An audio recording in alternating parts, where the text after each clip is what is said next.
you like me to say? I always think that's a very goofy thing for people to be going like this.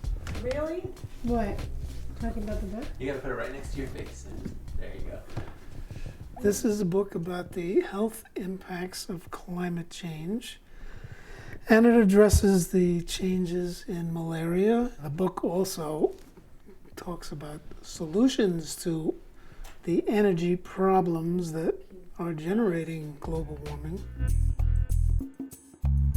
Climate change is an increase in temperature, but it's also a change in the weather patterns.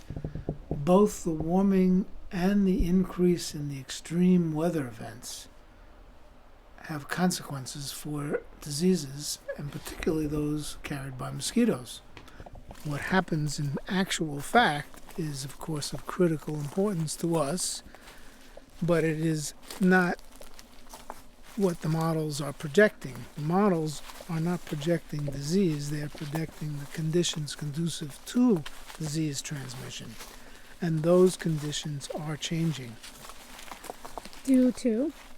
They're changing because of warmer temperatures, particularly at higher altitudes and higher latitudes.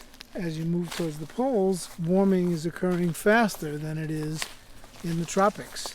So we've seen, and winters are warming twice as fast as overall warming.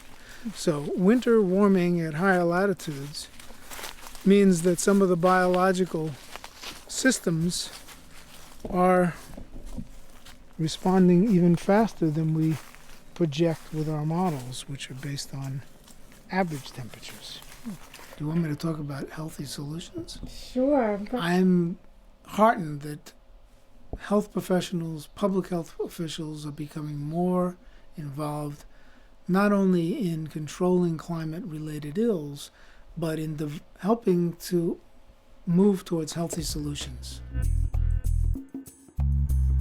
It's fitting that we're on the Arctic sunrise, because the Arctic is where it's at these days in terms of climate change, experiencing the most rapid changes, and the warming, thawing, melting of ice has everything to do with what's emerging as the newest dimension of climate change, which is wild winter weather and winter weather anomalies.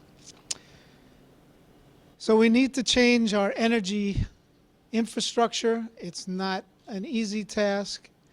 Energy is necessary to all of our lives. But as we look at the choices, we've got to do a life cycle analysis to understand the impacts of each stage as we weigh coal, nuclear, biomass, clean grid, smart grid, all of the options. We have to look at the impacts all along the line. So what we've done with this study is we brought 70 people together in D.C. 2 years ago now, engineers, doctors, scientists, bankers, insurers, to look across the spectrum of what are the life cycle impacts of coal, and also what would carbon capture and storage do, and what are the risks of that. All told, we estimated that the cost of coal, the true cost of coal to us, to the public, is somewhere between $1/3 to $500 billion per year.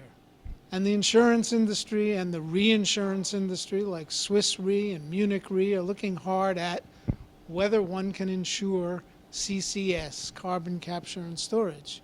What can we do? We need to phase out coal rapidly. We need to replace it. We need to transition. You're going to hear about that from Sue Reed. We need to move rapidly with healthy solutions. Electric vehicles plugged into smart, cleanly powered grids, healthy cities programs with green buildings, rooftop gardens, walking paths, biking lanes, permeable surfaces, open space, smart growth, public transport, and connect them with light rail. These are the healthy solutions that we've got to move ahead with rapidly. These are the ones we know their life cycle means more jobs, cleaner air, healthier cities, and we certainly hope it'll help stabilize the climate. Thank you very much.